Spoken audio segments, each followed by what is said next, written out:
Hello दोस्तों, आज हम लोग क्लास 11 बायोलॉजी के चैप्टर नंबर 3 यानी कि नए चैप्टर प्लांट किंगडम को जो है स्टार्ट करने जा रहे हैं। और आज हम लोग जो है ना इसके पहले पार्ट को बहुत डिटेल में पढ़ेंगे। तो पहले पार्ट में कौन कौन से टॉपिक को पढ़ेंगे, तो देखो आज हम लोग जो है ना इंट्रोडक्शन के बारे में जानेंगे, यानी कि जनरल जनरल बातें जो है प्लांट किंगडम से रिलेटेड बहुत अच्छे से समझ लेंगे। उसके बाद जो है ना एनसीईआरटी से हर एक पॉइंट जो भी आज हम लोग पढ़ेंगे ना उसको एनसीईआरटी से हर एक लाइन में आपको एक्सप्लेन कर दूंगा।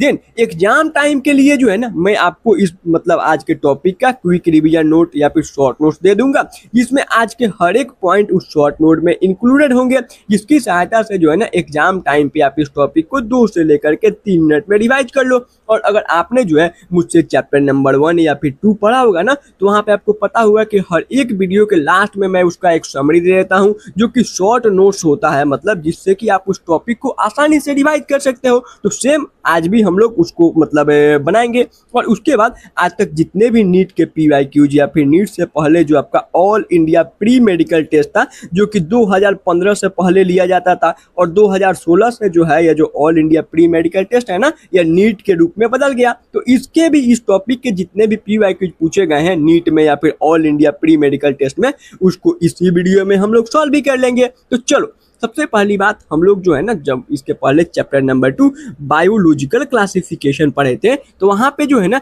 एक RH विटेकर नाम के साइंटिस्ट आए थे, और इन्होंने 1969 में धरती पे जितने भी ऑर्गेनिज्म थे ना उनको 5 किंगडम के अंदर क्लासिफाई कर दिया था। कौन कौन से 5 किंगडम थे, तो मैंने आपको सिंपल ट्रिक बोला था, MP याद कर लो। यानी कि पहला जो किंगडम था इन्होंने M यानी कि मोनरा दिया था। उसके बाद सेकेंड किंगडम जो हो गया आपका P फॉर प्रोटेस्टा था। उसके बाद फंगाई, उसके बाद प्लांटे, और लास्ट में एनिमिलिया। टोटल इन्होंने 5 किंगडम दिए थे। किंगडम मोनेरा के अंदर सारे के सारे मेंबर यूनिसेलुलर और प्रोकैरियोटिक थे, यानी कि आपके बैक्टीरिया थे। इसमें हमने देखा था ना दो, एक आर्की बैक्टीरिया और एक यू बैक्टीरिया को डिटेल में पढ़ा था किंगडम मोनेरा में। उसके बाद जो है हम लोग किंगडम प्रोटेस्टा में गए थे, जिसके सारे के सारे मेंबर यूनिसेलुलर तो थे बट यूकैरियोटिक थे, और उनके अंदर जो है ना मतलब हमने 5 इनके मेंबर को पढ़ा था। कौन कौन से, CDESP यानी कि chrysophyte, dinoflagellate, euglenoid, slime moulds and protozoan. उसके बाद हमने किंगडम फंगाई को देखा था, जिसको मैंने आपको जो है मतलब पार्ट 4 में बहुत डिटेल में बताया था बायोलॉजिकल क्लासिफिकेशन के, जिसमें हमने देखा था ना कि इसके मोस्टली जो और मतलब मेंबर्स होते हैं वे कैसे, तो मल्टी सेलुलर होते हैं, ये लोग यूकैरियोटिक थे, और इनमें जो है सेल वाल तो दिखाई देता है बट जो है काइटिन का सेल वाल इसमें होता है। और यह लोग मतलब इसके अंदर फंगाई में हमने इनके टोटल 4 क्लासेस को पढ़ा था। कौन कौन से, तो सिंपल ट्रिक मैंने बोला था, फाइको ABD से याद कर लो, यानी कि फाइकोमाइसेटीज, एस्कोमाइसेटीज, बेसिडियो एंड ड्यूटेरियोमाइसेटीज को बहुत डिटेल में पढ़ा था। और आज हम लोग जो है ना चैप्टर नंबर 3 में जो है प्लांट किंगडम को पढ़ने जा रहे हैं, और चैप्टर नंबर 5 में जो हो गया मतलब सॉरी चैप्टर नंबर जो 4 में हम लोग 5वां किंगडम एनिमिलिया को बहुत डिटेल में पढ़ेंगे। तो 5 किंगडम क्लासिफिकेशन RH विटेकर साहब ने 1969 में दिया है ना, उसी को हम लोग अपना जो पहला यूनिट है, जिसमें पहला चैप्टर लिविंग वर्ल्ड था, second chapter biological classification, third chapter plant kingdom और फोर्थ चैप्टर एनिमल किंगडम, इसी का मेंबर होता है। इसको हम लोग बहुत डिटेल में पढ़ेंगे। चलो अब यहाँ पे एक आपके एनसीईआरटी में बात बोली गई है ना, ये जो डेफिनेशन है प्लांट्स का, ये चेंज होता रहा है over the period of time. कैसे, तो देखो सबसे पहले जो है ना पहला जो साइंटिफिक क्लासिफिकेशन था हमें एरिस्टोटल नाम के एक साइंटिस्ट यानी कि एरिस्टोटल साहब ने दिया था, और इन्होंने धरती पे जितने भी ऑर्गेनिज्म थे ना, हर एक ऑर्गेनिज्म को 2 ग्रुप्स में क्लासीफाई किया था। एक जो है प्लांट्स और एक जो है एनिमल्स को। प्लांट को जो है ना इनके मॉर्फोलॉजी के बेसिस पे 3 सब ग्रुप्स में इन्होंने क्लासिफाई किया था। पहले जो है हर्ब्स के अंदर, जो कि एकदम छोटे छोटे पौधे थे। उसके बाद जो है श्रब्स के अंदर, जो कि थोड़े बड़े यानी कि मीडियम साइज के पौधे थे, 2 मीटर 3 मीटर इनका साइज था। और उसके बाद जो है ना कुछ मतलब प्लांट्स को जो है इन्होंने ट्री वाले कैटेगरी में क्लासिफाई किया था, जो कि बहुत लंबे लंबे होते थे, और इसमें जो है वुडी पार्ट ज्यादा दिखाई देता था। ओके, उसके बाद जो है यानी कि पहला फर्स्ट क्लासिफिकेशन आपने देखा साइंटिफिक। देन उसके बाद हमारे पास टू किंगडम क्लासिफिकेशन आया था जो कि कैरोलस लिनियस नाम के एक साइंटिस्ट ने दिया था। इन्होंने देखा था ना जिस भी ऑर्गेनिज्म में सेल वाल अगर मौजूद है, प्रेजेंट है, उसको किंगडम प्लांटे में डाल दो, और अगर सेल वाल एब्सेंट है उसको किंगडम एनिमिलिया में डाल दो। समझ रहे हो? तो मतलब over the period of time जो है ये जो हमारा प्लांट किंगडम है ना, इसका जो डेफिनेशन है चेंज होता रहा। जैसे कि अगर अर्लीस्ट सिस्टम की बात करेंगे, इवन आपका जो टू किंगडम क्लासिफिकेशन की अगर हम लोग बात कर रहे हैं ना, वहां पे जो है बैक्टीरिया, ब्लू ग्रीन एल्गी यानी कि जो साइनो बैक्टीरिया हो गया, फंगाई हो गए, इनको प्लांट किंगडम में डाल दिया गया था। क्यों? क्योंकि इनके पास सेल वाल मौजूद था। अगर मैंने बोला था ना टू किंगडम क्लासिफिकेशन में जो है कैरोलस लिनियस साहब ने बोला था कि जो भी ऑर्गेनिज्म में सेल वाल मौजूद है उसको किंगडम प्लांटे में डाल दो, तो आपके जो है मतलब बैक्टीरिया के अंदर हो गया, blue green algae cyanobacteria में जो है आपको क्या सेल वाल देखने को मिल रहा था। बट अभी जो है ये दोनों किंगडम मोनेरा के अंदर हमने पढ़ा ना, मतलब किंगडम मोनेरा के सोल मेंबर ही बैक्टीरिया थे। ब्लू ग्रीन एल्गी के बारे में पढ़ा था, यू बैक्टीरिया जब मैंने आपको बताया था, उसमें भी फोटोसिंथेटिक वाले में ब्लू ग्रीन एल्गी आते हैं।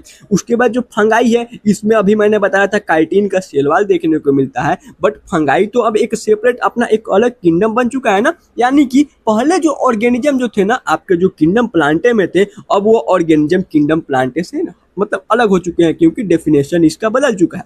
अगर अभी बट नाउ यानी कि प्रेजेंट समय की बात करेंगे तो प्लांट किंगडम के अंदर टोटल जो है 5 मेंबर्स आते हैं। कौन कौन से? तो देखो, सबसे पहले एल्गी, देन ब्रायोफाइट, उसके बाद टेरेडोफाइट, फिर जिम्नोस्पर्म और एंजियोस्पर्म। टोटल इनमें कितने? तो भैया इसके टोटल 5 मेंबर्स होते हैं अब प्रेजेंट टाइम में। और इसमें देखोगे ना तो पार्ट 2 में हम लोग एल्गी को डिटेल में पढ़ेंगे, पार्ट 3 में हम लोग ब्रायोफाइट को बहुत डिटेल में पढ़ेंगे, पार्ट 4 में मैं आपको जो है टेरेडोफाइट को बहुत अच्छे से बता दूंगा, सभी का मैं शॉर्ट नोट्स करा दूंगा, हर एक नीट के पीवाईक्यूज करा दूंगा, इवन जो आपका री नीट 2026 के हैं सारे के सारे मैं पीवाईक्यूज करा दूंगा। एनसीईआरटी के हर एक लाइन हम लोग अच्छे से समझते चलेंगे। उसके बाद पार्ट 5 के अंदर हम लोग जिम्नोस्पर्म को बहुत डिटेल में पढ़ लेंगे, और थोड़े बहुत एंजियोस्पर्म जो कि आपके एनसीईआरटी में बहुत कम ही दिया गया है उसको हम लोग डिटेल में देख लेंगे। और जो है ना एंजियोस्पर्म के लिए आपके अलग अलग चैप्टर्स हैं, यानी कि चैप्टर नंबर जो 5 है morphology of flowering plant, and chapter number 6 कौन सा चैप्टर है? तो एनाटॉमी ऑफ फ्लावरिंग प्लांट। और उसके बाद जो है ना क्लास 11th का अगर आप बायोलॉजी के जो है मतलब क्लास 12 का सॉरी बायोलॉजी का पहला चैप्टर देखोगे, sexual reproduction in flowering plant, यानी कि एंजियोस्पर्म जो है ना ये खुद आपका 3 चैप्टर के अंदर बटा हुआ है। तो ये छोटा मोटा जो एंजियोस्पर्म है ना, छोटा मोटा टॉपिक नहीं है, बहुत बड़ा टॉपिक है। इसको हम लोग 3 चैप्टर्स के अंदर पढ़ते हैं। ओके, तो चलो सभी को आगे और देखते हैं क्या क्या चीज है। देखो, अब हर एक चीज जितने भी ऑर्गेनिज्म होते हैं ना उनका कुछ फीचर होता है। जैसे कि अगर हम लोग एनिमल है तो हम लोग का फीचर है ना, हम लोगों में सेल वाल नहीं दिखाई देगा, हम लोगों के पास बहुत अच्छा मतलब कंट्रोल और कोऑर्डिनेशन सिस्टम होता है, समझ रहे हो, हम लोग चल फिर सकते हैं, हम लोग एक दूसरे से बात कर सकते हैं, भावनाओं को प्रकट कर सकते हैं। तो वैसे ही अगर हम लोग प्लांट की बात करते हैं ना तो प्लांट के कौन कौन से फीचर होती है, यानी कि आप देख करके अभी बता देते हो ना कि यह जो है एक गाय है या एक जो है डॉग है या मतलब एक एनिमल है या फिर यह एक प्लांट है, कैसे बता देते हो? तो भैया हम लोग उसके कुछ फीचर को रिकॉग्नाइज करते हैं। जैसे कि अगर कोई ऑर्गेनिज्म यूकैरियोटिक है उसमें सेलुलोज का जो है सेल वाल दिखाई दे रहा है, फोटोसिंथेटिक है यानी कि अपना खाना खुद बना सकता है, मतलब autotrophic mode of nutrition perform कर रहे हैं, सनलाइट से जो है अपना खाना बना ले रहे हैं। उसके बाद मल्टी सेलुलर होते हैं, ज़्यादातर जो आपके किंगडम प्लांटे के मतलब मेंबर होते हैं ना ज़्यादातर मल्टी सेलुलर होते हैं। बट आपका जो क्लोरेला हो गया इसको एज ए स्पेस फूड की तरह भी यूज किया जाता है, यानी कि जो अंतरिक्ष यात्री जाते हैं ना बाहर मतलब हमारे धरती से बाहर, तो वे लोग जो है छोला नहीं खाएंगे, वहाँ पे छोला का जगह पे क्लोरेला को यूज करते हैं। आगे जब एल्गी पढ़ेंगे तो वहाँ पे देखेंगे। और जो क्लामाइडोमोनाज होती हैं या यूनिसेलुलर होते हैं, बट ज़्यादातर जो आपके किंगडम प्लांटे के मेंबर होते हैं सो मल्टी सेलुलर होती हैं, समझ रहे? अब इसमें भी एक और चीज देखना कि अगर आपने सोचा होगा ना कि प्लांट किंगडम के सारे मेंबर फोटोसिंथेटिक होते हैं, तो यह गलत बात है। कल ही यानी कि जब मैंने आपको वायरस वायरोड प्रेयोन बताया था तो लास्ट में उसी आपका जो बायोलॉजिकल क्लासिफिकेशन है ना चैप्टर नंबर 2, वहाँ पे जब आप प्लांटे वाले टॉपिक को पढ़ोगे ना तो वहाँ पे लिखा हुआ है कुछ आपके प्लांट जो होते हैं इंसेक्टिवोरस भी होते हैं, यानी कि इंसेक्ट को मार के खाते हैं, जैसे कि वेनस फ्लाई ट्रैप हो गया, समझ रहे हो। वो उसके बाद आपका जो किस्कुटा हो गया, ब्लाडरवर्थ हो गया, इसमें कुछ पैरासिटिक भी होते हैं, यानी कि ये लोग हेटरोट्रॉपिक मोड्स ऑफ न्यूट्रिशन को भी शो करते हैं। यानी कि प्लांट किंगडम जो है, अगर आपने सोचा हुआ कि सारे के सारे प्लांट जो है फोटोट्रॉपिक होते हैं तो गलत बात है। कुछ हेटरोट्रॉपिक भी होते हैं, यानी कि दूसरे जीवों को, इंसेक्ट को, कीड़े मकोड़ों को मार के खाते हैं। कुछ पैरासिटिक यानी कि दूसरे होस्ट के बॉडी पे भी पाए जा सकते हैं। ओके, अब यहाँ पे देखो एनसीईआरटी में एक बात बोला गया है कि ये जो ब्लू ग्रीन एल्गी है, यानी कि जो साइनोबैक्टीरिया था ना, साइनोबैक्टीरिया जो है यहाँ पे लिखा है साइनोबैक्टीरिया, यह जो है अब एल्गी नहीं रहा, यानी कि इसको हम लोग जो है प्लांट किंगडम के मेंबर नहीं मानते हैं, यानी कि अब प्लांट किंगडम में नहीं है। और जनरल सी बात है ना, आपका जो ब्लू ग्रीन एल्गी जो है साइनोबैक्टीरिया, इसको हमने किंगडम मोनेरा में पढ़ा था, क्योंकि यह यूनिसेलुलर तो था, साथ साथ में प्रोकैरियोटिक ऑर्गेनिज्म भी होते हैं। ओके, तो आपने देखा, यानी कि जो हमारा आपका ब्लू ग्रीन एल्गी है, साइनोबैक्टीरिया है, या एल्गी में नहीं, अब किंगडम जो है मोनेरा के अंदर चला गया है, क्योंकि आपका जो प्लांट किंगडम का डेफिनेशन है over the period of time बदलता रहता है। अब हम लोग जो है ना जितने भी चीजों को पीछे देखा, देख लेते हैं कि एनसीईआरटी में वो बातें लिखी है कि नहीं है। तो पेज नंबर 1 देखो, यहाँ पे मतलब प्लांट किंगडम के नीचे ही लिखा हुआ है कि जो हमारे आर.एच. विटेकर साहब थे, इन्होंने 1969 में जो है ना 5 किंगडम क्लासिफिकेशन को हमें यानी कि सजेस्ट किया था। कौन कौन से 5 किंगडम? तो पहला आपका M and then second P, पहला जो है मोनेरा, उसके बाद प्रोटेस्टा, फिर फंगाई, उसके बाद प्लांटे और एनिमिलिया। इन्होंने हमें 5 किंगडम क्लासिफिकेशन दिया था। और इस चैप्टर में ना, इन दिस चैप्टर हम लोग जो है प्लांट किंगडम और उसके अंदर जो क्लासिफिकेशन है उसको बहुत डिटेल में पढ़ते हैं, जिसको हम लोग पॉपुलरली जो है प्लांट किंगडम के नाम से जानते हैं, या फिर किंगडम प्लांटे, जो भी आप बोलना चाहो बोल सकते हो। उसके बाद यहाँ पे देखो बात लिखा गया है कि जो हमारा अंडरस्टैंडिंग है ना प्लांट किंगडम को लेकर के, वह over the period of time change हुआ है, यानी कि समय समय पे जो हमारा प्लांट किंगडम का डेफिनेशन है वह चेंज हुआ है। जैसे कि पहले की बात करें तो फंगाई हो गया, मेंबर ऑफ मोनेरा, जैसे कि आपके आर्की बैक्टीरिया हो गए, यू बैक्टीरिया हो गया, बीजीए हो गया, ब्लू ग्रीन एल्गी हो गया, जो भी आपके बैक्टीरिया होते हैं सभी में तो सेल वाल दिखाई नहीं देता है। तो आप पे किंगडम मोनेरा के मेंबर, प्रोटेस्टा के मेंबर, प्रोटेस्टा में जो पहले सी और डी थे, क्राइजोफाइट और डाइनोफ्लेलेट, इनमें सेल वाल मौजूद था।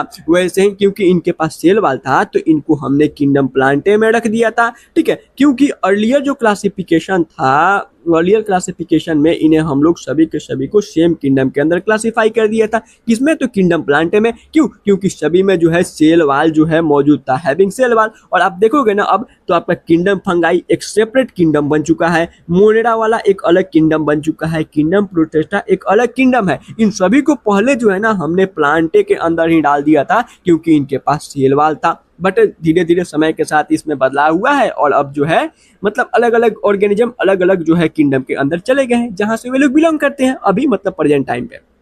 अच्छा, यहाँ पे बोला गया है जो साइनोबैक्टीरिया है, जिसको हम लोग ब्लू ग्रीन एल्गी के नाम से जानते हैं, अब यह एल्गी नहीं रहा। जनरल सी बात है ना, बीजीए को हमने कहाँ पढ़ा था? तो भैया यू बैक्टीरिया के अंदर, यानी कि किंगडम मोनेरा में पढ़ा था। तो वह किंगडम मोनेरा का मेंबर क्यों? क्योंकि वह यूनिसेलुलर के साथ साथ प्रोकैरियोटिक ऑर्गेनिज्म होता है।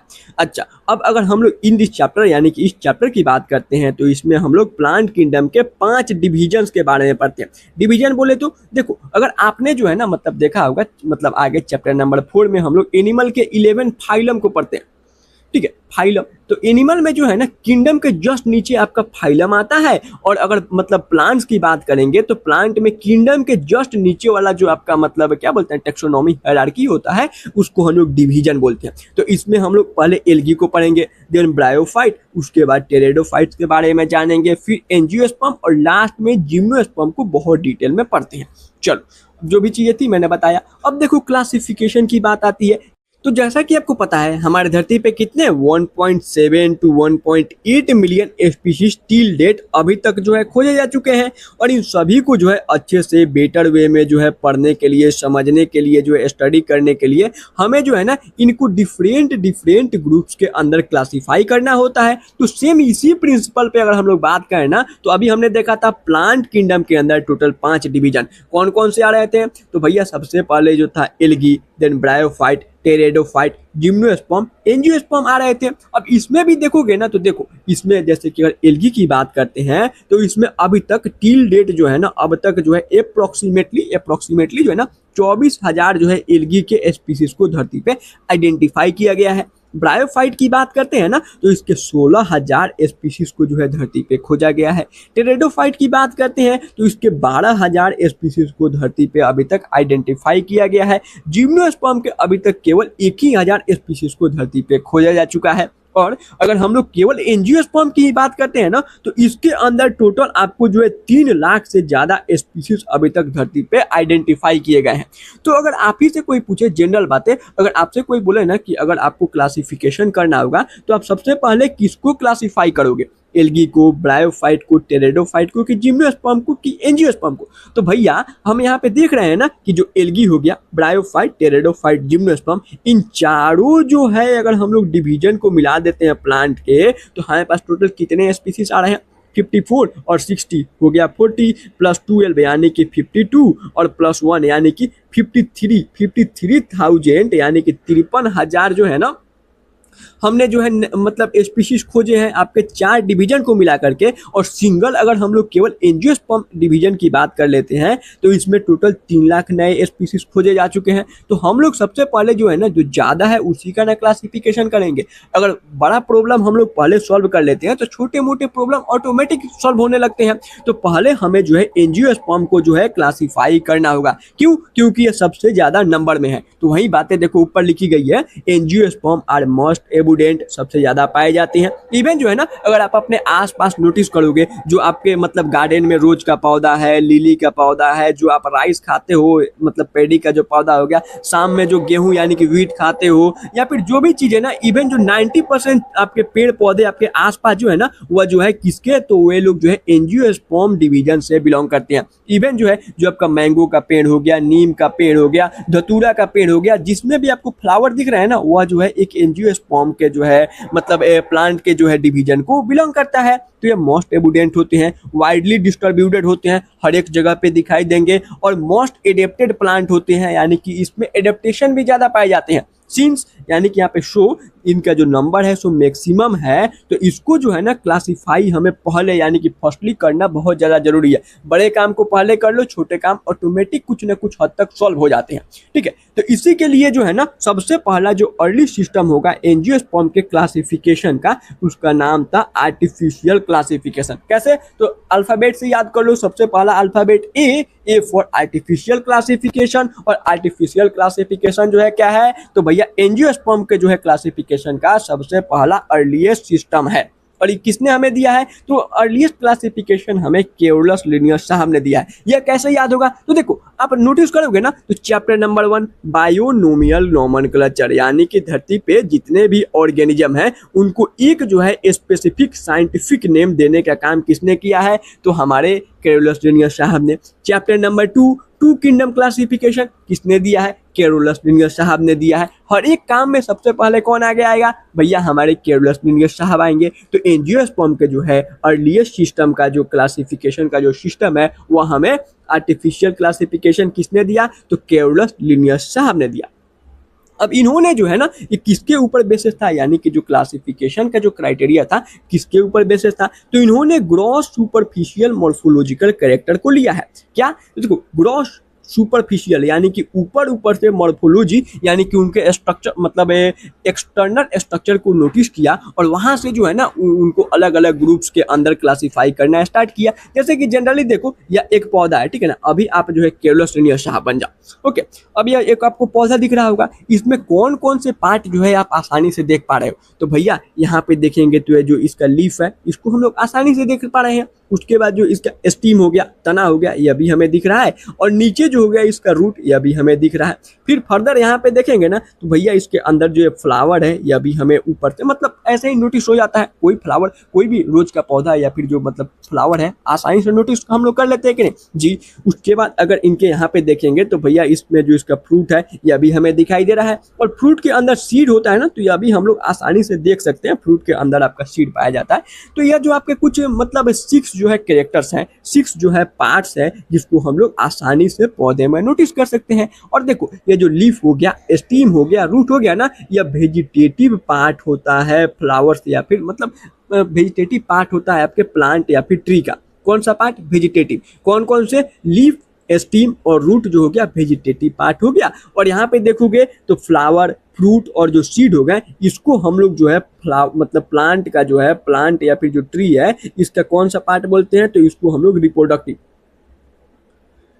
रिप्रोडक्टिव पार्ट हम लोग बोलते हैं। तो रिप्रोडक्टिव पार्ट तीन कौन कौन से, फ्लावर, फ्रूट और सीड। और अगर हम लोग जो है वेजिटेटिव पार्ट की बात करेंगे, लीफ, स्टीम और रूट, जिसको हम लोग आसानी से जो है इजी वे में जो है नोटिस कर सकते हैं। तो इन्होंने जो है सबसे पहले वेजिटेटिव स्ट्रक्चर लिया, यानी कि उनके रूट को देखा। आपको पता है ना, रूट जो है मतलब 3 टाइप्स के होते हैं, सिंपल FAT से याद कर सकते हो, फैट से, यानी कि fibrous root, adventitious root and tap root. मतलब आगे जब हम लोग मॉर्फोलॉजी ऑफ फ्लावरिंग प्लांट पढ़ेंगे ना, तो वहाँ पे डिटेल में पढ़ते हैं। स्टीम हो गया, लीफ हो गए। लीफ में जो है ना, इन्होंने उसके नंबर को देखा, उसके कलर को देखा, उसके अंदर जो उसका पैटर्न था, उसका शेप था, उसको देख करके और अलग अलग प्लांट को अलग अलग जो है ग्रुप्स के अंदर क्लासीफाई कर दिया। ठीक है, उसके बाद जो है ना, उसके अलावा इन्होंने हैबिटेट भी देखा है।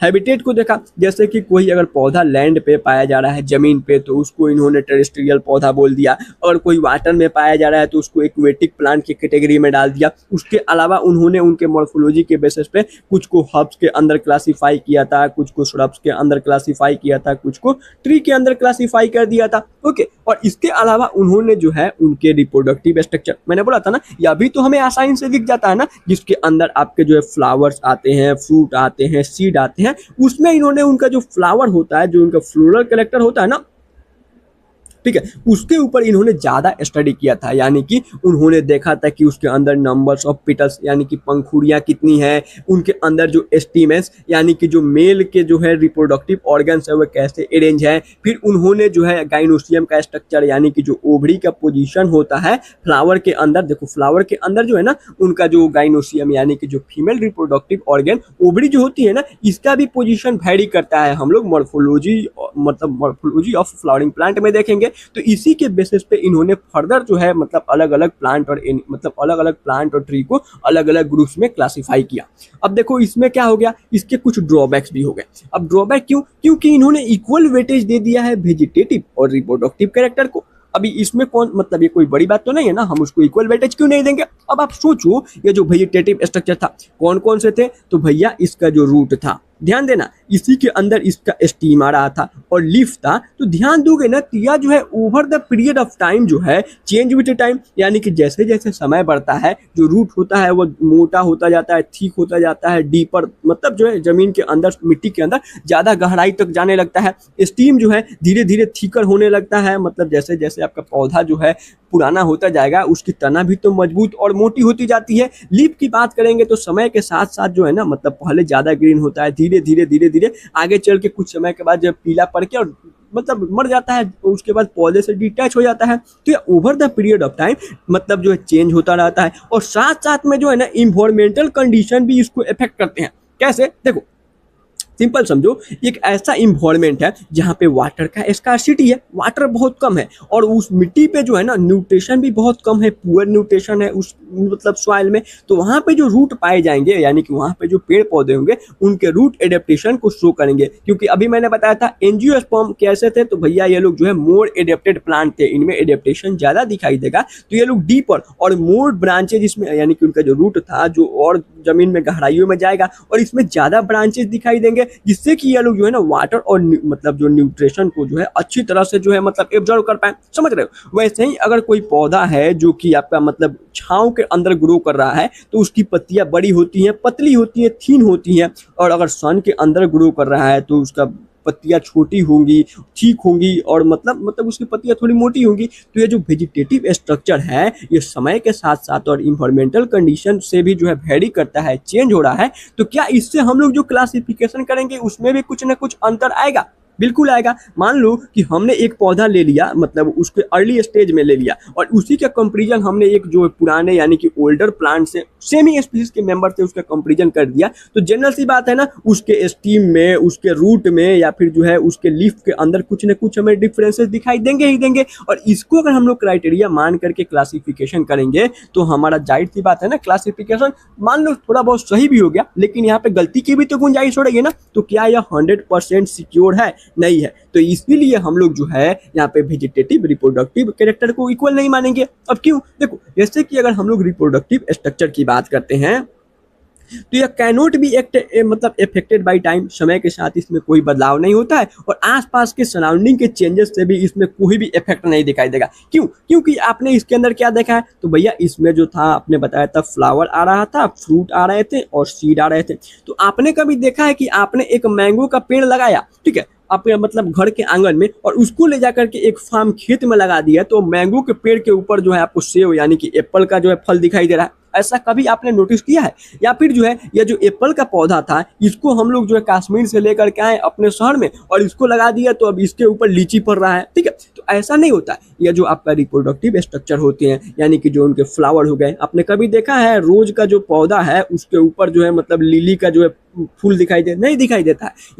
यानी कि ये जो रिप्रोडक्टिव स्ट्रक्चर है ना, ये समय के साथ साथ और आसपास के सराउंडिंग को देखते हुए ये बदलता नहीं है। यानी कि इसका मतलब जो है समय का या फिर सराउंडिंग का कोई इफेक्ट नहीं होता है इनके ऊपर। और इसमें भी जो है ना मतलब जो हमने अभी बोला था कि जो हमारे कैरोलस लिनियस साहब थे आर्टिफिशियल क्लासिफिकेशन जिन्होंने दिया था, इन्होंने ज्यादातर काम एंड्रोशियम स्ट्रक्चर यानी कि स्टीमेन मेल के जो है रिप्रोडक्टिव स्ट्रक्चर के ऊपर जो है काम किया था। और इन्होंने नंबर ऑफ स्टेमेन के बेसिस पे जो है जितने भी मतलब प्लांट्स थे ना एंजियोस्पर्म वाले, उनको 24 क्लासेस के अंदर क्लासिफाई कर दिया था। अब कैसे? तो देखो, आपको चीज याद है टेक्सोनॉमी हायरार्की वाला, जिसमें मैंने बोला था कीप पोडियम क्लीन और फैम गेट सिक, यानी कि किंगडम तो 5 होते हैं बट यहाँ पे एनिमल मतलब प्लांट के अंदर D4 डिवीजन आ रहे थे, जिसमें हमने 5 division algae, bryophyte, pteridophyte, gymnosperm, angiosperm को पढ़ा। देन इसके नीचे आपका क्लास आ रहा था, तो इन्होंने जो है ना ये जो एल्गी थे ना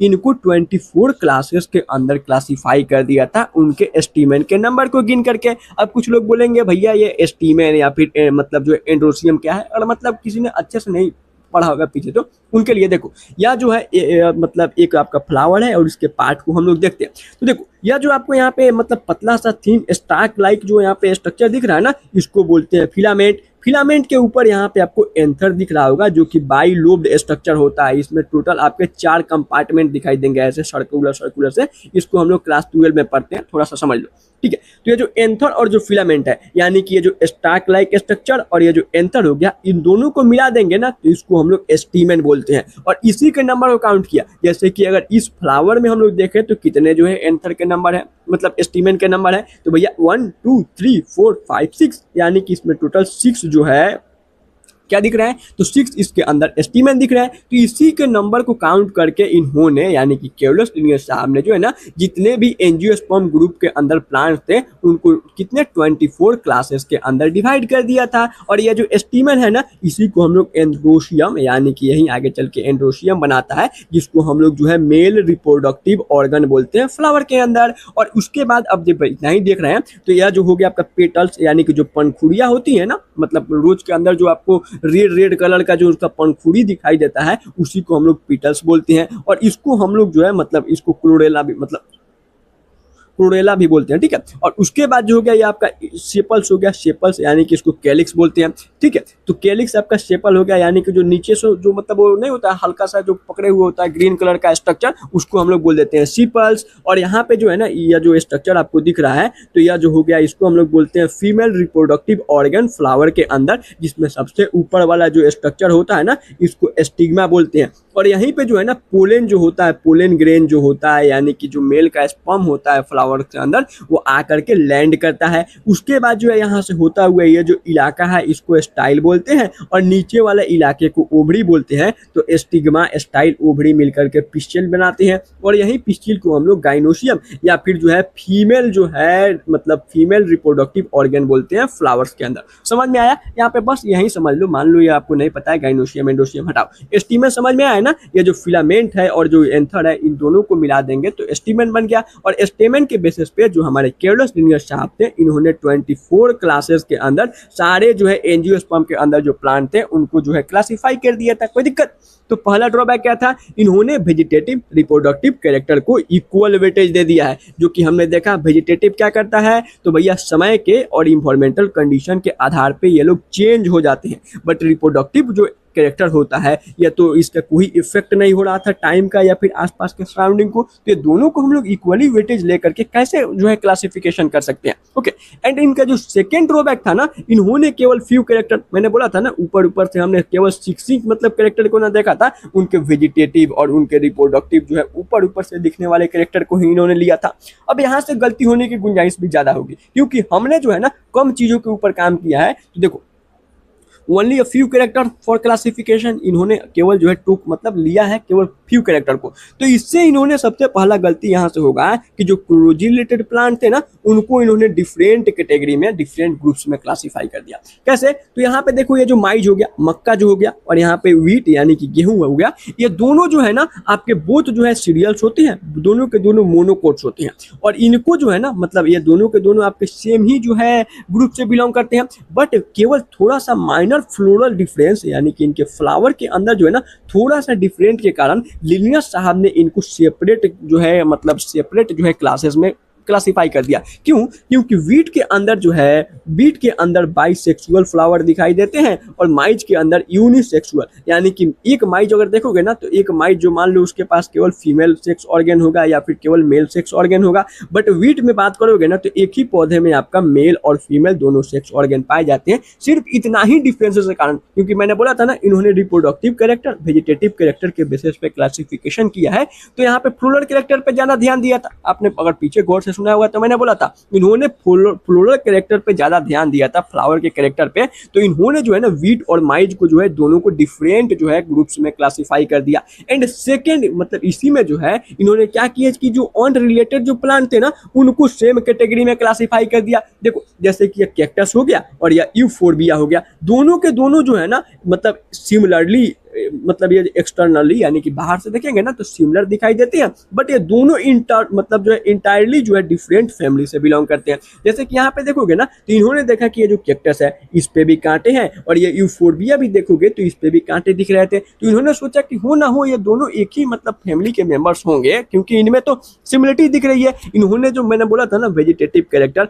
यानी कि इनके रूट को स्टीम को या फिर लीफ को देखा है, तो देखा है यहाँ पे भी कांटे यहाँ पे भी कांटे, दोनों सिमिलर दिख रहा है, चलो यार दोनों को डाल देते हैं एक ही मतलब एक ही जो है ग्रुप में। तो यानी कि हमारे जो कैरोलस लिनियस का आर्टिफिशियल क्लासिफिकेशन था वो फेल हो गया। क्यों? क्योंकि सबसे पहला इन्होंने इनका ड्रॉबैक था वेजिटेटिव रिप्रोडक्टिव कैरेक्टर्स को इक्वल वेटेज देना, एंड सेकंड जो हो गया इन्होंने केवल फ्यू कैरेक्टर लिए थे, तो ये मतलब जाहिर सी बात है कि यहाँ से गलतियां ज्यादा होंगी, तो इन्होंने यहाँ पे क्लोजी रिलेटेड प्लांट को डिफरेंट कैटेगरी के अंदर और अनरिलेटेड प्लांट को सेम कैटेगरी में प्लेस कर दिया था। बट अब बात तो वही है ना कि अगर एक गलत करता है तो दूसरा आएगा तो थोड़ा उससे बेटर सिस्टम देगा। तो उसके बाद यानी कि जो है ना कैरोलस लिनियस के बाद जो है मतलब जो आर्टिफिशियल क्लासिफिकेशन है उसके बाद हमारे पास जो है नेचुरल क्लासिफिकेशन सिस्टम सामने आया और इसको जो है ना दो साइंटिस्ट ने मिल करके दिया था, एक बेंथम और एक हुकर साहब मतलब साथ मिल करके और हमें नेचुरल सिस्टम यानी कि नेचुरल क्लासिफिकेशन सिस्टम दिया था। और यह जो था ना बेस्ड था नेचुरल एफिनिटी ऑफ ऑर्गेनिज्म के ऊपर, यानी कि एक ऑर्गेनिज्म दूसरे ऑर्गेनिज्म से नेचुरली कितना ज्यादा सिमिलर है ना इसके ऊपर बेस्ड था। और जाहिर सी बात है ना कि ये जो नेचुरल सिस्टम होगा ये बेटर देन आर्टिफिशियल क्लासिफिकेशन, यानी कि जो हमने कैरोलस लिनियस साहब का देखा था आर्टिफिशियल क्लासिफिकेशन उससे तो बेटर होगा ना आपका ये जो नेचुरल सिस्टम है। कैसे? देखो यहाँ पे जो है ना since it was based on किसके ऊपर ये बेस्ड था, तो ये मॉर्फोलॉजी के ऊपर तो था ही, यानी कि आउटर स्ट्रक्चर तो इसमें हम लोग देखते हैं, बट इसके अलावा एनाटॉमी यानी कि वो जो प्लांट है जिसका हम लोग क्लासिफिकेशन करेंगे उसके इनर स्ट्रक्चर को भी देखा जाएगा कि वो अंदर से कैसा दिखता है। देन एम्ब्रियोलॉजी यानी कि उसके जाइगोट को देखा जाएगा कि उसमें कैसे जाइगोट बन रहा है, कैसे ये डेवलप होकर के एक नया जो है आपका एंजियोस्पर्म का पौधा बन रहा है, प्लांट बन रहा है। फिर उसके अल्ट्रा स्ट्रक्चर यानी कि उस प्लांट के हम लोग जो है सेल के स्ट्रक्चर को देखेंगे कि उसका सेल का स्ट्रक्चर कैसा है। उसके बाद फाइटोकेमिस्ट्री, फाइटो का मतलब प्लांट, केमिस्ट्री यानी कि केमिकल, तो प्लांट के अंदर कौन कौन से केमिकल है इसके ऊपर भी स्टडी करके तब जा करके हम लोग एक प्लांट को जो है ना दूसरे प्लांट यानी कि सिमिलर प्लांट के साथ रखेंगे या फिर अगर डिफरेंट है तो उसको डिफरेंट प्लांट के साथ रखेंगे। तो अगर यहाँ पे ध्यान दोगे ना तो हम लोग जो है ना so we compare many character not just one, इसीलिए जो है क्या है तो आपका जो मतलब नेचुरल सिस्टम है यह बेटर है आर्टिफिशियल क्लासिफिकेशन से। क्यों? क्योंकि हम लोग इसमें केवल मॉर्फोलॉजी ही नहीं, anatomy, embryology, ultra structure, phytochemistry को भी बहुत डिटेल में पढ़ रहे हैं। अब देखो यहाँ पे कुछ मतलब क्यूरियोसिटी के लिए किसी को समझ में नहीं आया होगा नेचुरल एफिनिटी के बारे में। तो नेचुरल एफिनिटी जो है ना हमें नेचुरल सिमिलरिटीज बना मतलब बताता है या फिर रिलेशन बताता है एक ऑर्गेनिज्म को दूसरे ऑर्गेनिज्म से मतलब कितना ज्यादा वे रिलेटेड है। फॉर एग्जांपल जो है ना एग्जांपल लेते हैं एक बैट का और एक बर्ड का। अब इन दोनों में देखते हैं कि नेचुरली दोनों जो है कितने सिमिलर है। देखो एक बैट जो है ना बैट मैमल्स में आता है और जो बर्ड्स होती हैं या एप्स वाले कैटेगरी में आती है, यानी कि इन लोग का जो क्लास होता है सो एप्स होता है। अब कैसे? तो देखो बैट के अगर हम मतलब इसमें कंपैरिजन करें बैट और बर्ड्स में दोनों उड़ सकते हैं, ठीक है। अगर इसमें देखेंगे ना कैरेक्टर की बात करेंगे, हेयर की बात करते हैं, तो बैट के अंदर चमगादड़ में बॉडी में हमें हेयर दिखाई देगा बट बर्ड्स में हमें हेयर नहीं दिखाई देता है। मेमोरी ग्लैंड्स की बात करते हैं तो चमगादड़ यानी कि बैट में मेमोरी ग्लैंड्स होता है, बर्ड्स में नहीं होता है। वार्म ब्लडेड तो आपको पता है ना मैमल्स हो चाहे एप्स हो दोनों वार्म ब्लडेड एनिमल्स ही होते हैं, यानी कि इसमें जो ये अपने बॉडी के जो मतलब टेम्परेचर को जो है ना कंट्रोल कर सकते हैं, कांस्टेंट है। जैसे कि हम लोगों का बॉडी जो है ना गर्मी के दिनों में जो है मतलब गर्मी के दिनों में हॉट में या फिर कोल्ड में हमारा बॉडी का टेम्परेचर कांस्टेंट रहता है, समझ रहे? तो वैसे ही बैट का भी और बर्ड का भी कांस्टेंट रहता है। ऐसा नहीं होता है कि बाहर अगर -10 डिग्री सेल्सियस है तो इनका भी बॉडी जो है ठंडा पड़ने लगा, ऐसा होता नहीं है। इनका बॉडी मतलब एक कांस्टेंट टेम्परेचर पे ही वर्क कर सकता है। उसके बाद विविपेरस यानी कि ये लोग अपने बच्चे को जो है ना डायरेक्ट जन्म देते हैं, ना कि अंडे देते हैं। तो जो बर्ड्स होते हैं ना ये अपने बच्चे को डायरेक्ट मतलब जैसे कि हम लोग ह्यूमन का जो बेबी डायरेक्ट बर्थ लेता है ना, अंडे नहीं देते हैं हम लोग, वैसे ही जो है बैट्स भी अंडे नहीं देता है और लेकिन बर्ड्स जो है अंडे देती है। तो ये विविपेरस नहीं, ये लोग ओविपेरस होते हैं। फीदर की बात करेंगे ना तो बैट के बॉडी पे फीदर नहीं दिखाई देता है, बर्ड्स में फीदर दिखाई देता है। तो अब यहाँ पे जो है ना इससे हमने क्या सीखा, ये जो बैट है ना नेचुरल अगर हम लोग देखें नेचुरली किससे ज्यादा सिमिलर होगा, तो भैया ये जो नेचुरली जो है ना मैमल से ज्यादा सिमिलर होगा। यानी कि ऐसे स्तनधारी जीव जिनके बॉडी पे मेमोरी ग्लैंड्स हेयर दिखाई दे रहे हैं, अपने बच्चे को डायरेक्ट बर्थ दे रहे हैं, तो उनसे ज्यादा ये सिमिलर है ना कि बर्ड से, समझ रहे हो? तो अगर हम लोग इसमें देखेंगे तो हमारा जो बैट है सो किससे हम ह्यूमन से ज्यादा सिमिलर होगा एज कंपेयर टू बर्ड्स, क्योंकि हम भी मैमल और यह भी मैमल है। बर्ड्स जो है सो हम लोग से ज्यादा सिमिलर नहीं होगा, वह दूसरे ऑर्गेनिज्म से ज्यादा सिमिलर होगा। वैसे ही अगर मैंगो और नीम को देख लेंगे तो दोनों के दोनों फ्लावरिंग प्लांट है, दोनों के ऊपर फ्लावर पाए जाते हैं। मैंगो का मतलब आपका जो फ्लावर अलग होगा, नीम का जो फ्लावर होगा सो अलग होगा। उसके बाद जो है फ्रूट जो होता है फ्रूट विथ सीड, यानी कि मैंगो में भी आपको सीड देखने को मिलेगा, नीम में भी सीड दिखाई देते हैं। और इसके भी मतलब जो फ्लावर के पार्ट होते हैं ना वहीं आपके कैलिक्स मतलब क्लोरेला, उसके बाद स्टीमेन एंड पिस्टल, वही आपके जो है 4 पार्ट्स होते हैं। तो देयरफॉर मैंगो और जो नीम है ना इनको हम लोग एक साथ फ्लावरिंग प्लांट एंजियोस्पर्म में डाल सकते हैं, एंजियोस्पर्म हो गए। तो नेचुरल एफिनिटी क्या समझे भैया, जो नेचुरली जो है एक दूसरे से सिमिलर हो। ओके चलो अब उसके बाद जो है मतलब जब ये आपका नेचुरल एफिनिटी मतलब नेचुरल सिस्टम जो हो गया, नेचुरल क्लासिफिकेशन सिस्टम बेंथम और हुकर साहब ने जब दे दिया, तो उसके आगे चल के जो है हमारे पास एक और सिस्टम आया फाइलोजेनेटिक रिलेशनशिप, जो कि हमें इंगलर और प्रेंटल नाम के जो है 2 साइंटिस्टों ने मिल करके दिया था। और यह बेस्ड था इवोल्यूशनरी रिलेशनशिप के ऊपर, यानी कि एक ऑर्गेनिज्म दूसरे ऑर्गेनिज्म से कितना ज़्यादा सिमिलर है या फिर कितना ज़्यादा इसमें डिफरेंसेस है, इसको इसमें हम लोग डिटेल में पढ़ते हैं। और यहाँ पे एक एजुप्शन यानी कि यहाँ पे एक बात एज्यूम किया गया कि जितने भी मेंबर होंगे ना सेम टेक्सा के यानी कि सेम ग्रुप के, उनके कॉमन एंसेस्टर यानी कि उनके जो पूर्वज रहे होंगे ना कॉमन रहे होंगे, समझ रहे हो? जैसे कि अगर हम ही ह्यूमन की बात करते हैं, मंकी की, गोरिल्ला की, तो हमें लगता है ना कि हम सभी के जो है एक कॉमन एंसेस्टर यानी कि कोई बंदर जनरल समझ लेते हैं मंकी ही रहा होगा, उसी से इवॉल्व होकर के आज के ह्यूमन भी बने हैं।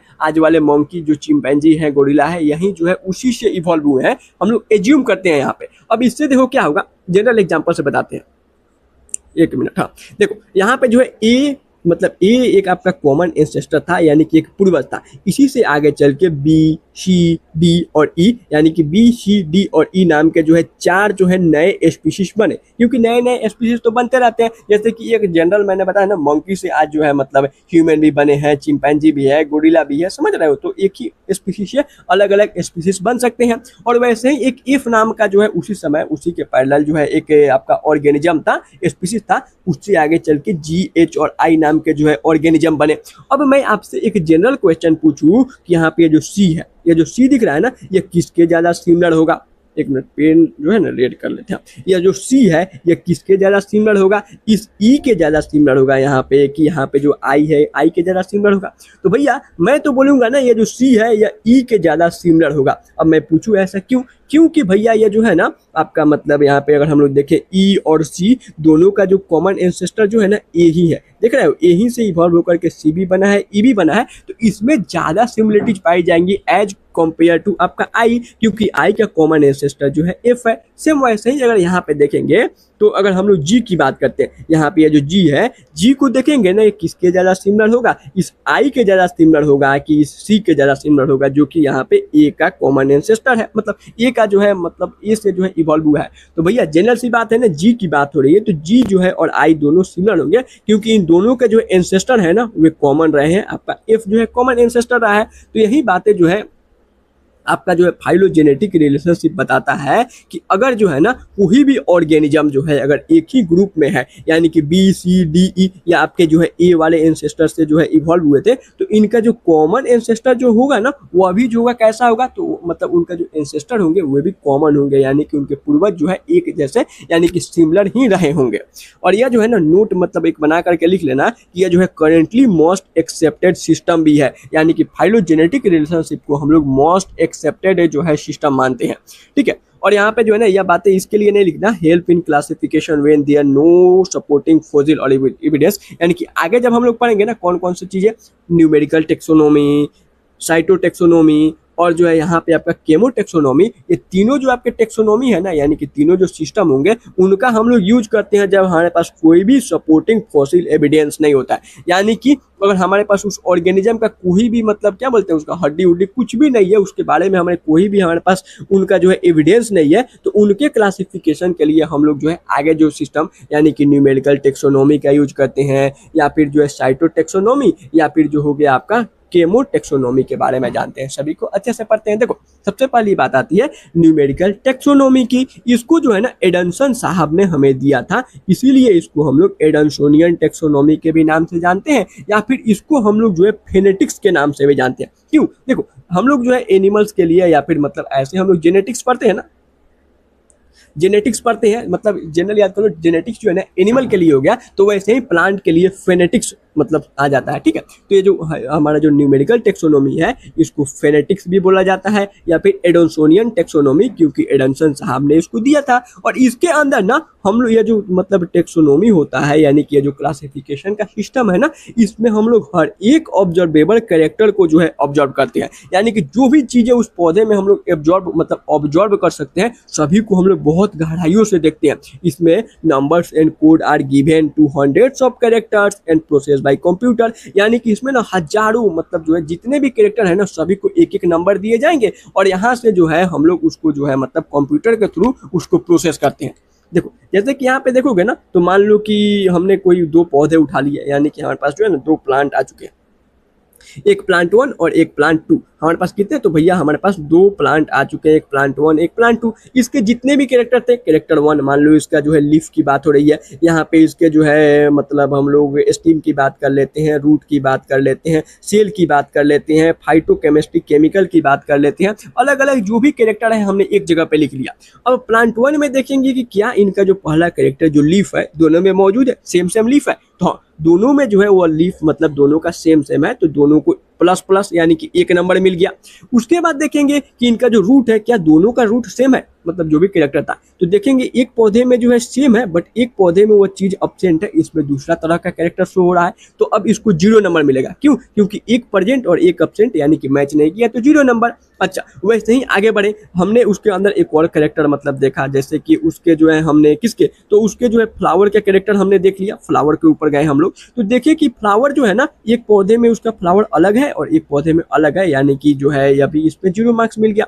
उसके बाद देखा इसके मतलब फ्लावर के बाद हम लोग सीड की बात कर लेते हैं, बीज की बात, मतलब कोई भी कैरेक्टर जो हमने लिया है, देखा कि दोनों में वो कैरेक्टर एब्सेंट है। अब वो दोनों में कैरेक्टर एब्सेंट है तो इनको 1 मार्क्स मिल जाएगा। क्यों, क्योंकि ये दोनों में एब्सेंट है। और दोनों में प्रेजेंट है तो भी 1 मार्क्स, दोनों में एब्सेंट है तो भी 1 मार्क मिल जाएगा। तो ऐसे करते करते ना हम लोग उसके हजारों कैरेक्टर, जितने भी कैरेक्टर थे सबको हम लोग देखेंगे और लास्ट में उसका जो नंबर आया होगा कंप्यूटर प्रोसेस करके हमें एक नंबर देगा, बताएगा कि हमने 100 कैरेक्टर लिए थे जिसमें से 55 कैरेक्टर मैच हुए हैं, 45 कैरेक्टर मैच नहीं हुए हैं, जो भी चीजें होंगी, या फिर मान लो 10 कैरेक्टर मैच हुए, 90 कैरेक्टर मैच नहीं हुए। तो इस हिसाब से हम लोग तय करेंगे कि यह जो प्लांट है इसको किस ऑर्गेनिज्म यानी कि किस प्लांट के साथ रखा जाए। जो है ना इतने सारे कैरेक्टर को देखने के बाद भी जो है ना यह जो हमारा मतलब क्लासिफिकेशन था न्यूमेरिकल टेक्सोनोमी, इसमें भी बहुत सारे ड्रॉबैक्स थे। सबसे पहली बात अगर कहें ना तो ये इक्वल इंपॉर्टेंस दे रहा था, यानी कि मार्क्स और जो पॉइंट था हर एक इंफॉर्मेशन को। और आपको पता है ना ऑल इंपॉर्टेंट और जो नॉन इंपॉर्टेंट कैरेक्टर्स थे ना सभी को एक एक इक्वल एक एक मार्क्स मिल रहा है। और अभी मैंने आपको थोड़ी देर पहले बताया था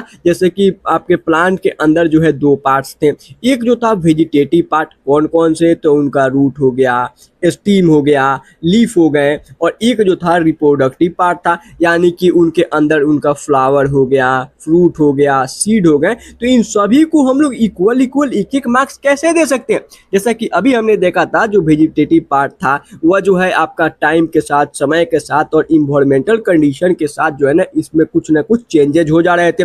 बट ये जो रिप्रोडक्टिव कैरेक्टर थे इनके ऊपर समय का या फिर सराउंडिंग का कोई इफेक्ट नहीं था। इन दोनों को हम लोग इक्वल वेटेज कैसे दे सकते हैं? या फिर जो है ना जो आपके इंपॉर्टेंट भी नहीं है या फिर जो आपके जो है इंपॉर्टेंट है सभी को इक्वल मार्क्स कैसे दिया जाएगा? तो इसलिए जो स्कोर था ना रिलायबल नहीं था। मान लो 45 कैरेक्टर हमने मतलब दोनों में मैच करा लिया, लेकिन पता लगे कि 40 कैरेक्टर तो आपको मतलब ऐसे है कि या मतलब जनरली सभी में मैच हो जा रहे हैं, तो क्या ये एक जो है रिलायबल मतलब इसको हम लोग मानेंगे या इसको रिलायबल होगा? नहीं। तो इसीलिए जो है ना न्यूमेरिकल टेक्सोनोमी जो कि एडमसन साहब ने दिया था ये तो अच्छा था, बहुत हद तक अच्छा था, लेकिन इसके कुछ ड्रॉबैक्स भी थे।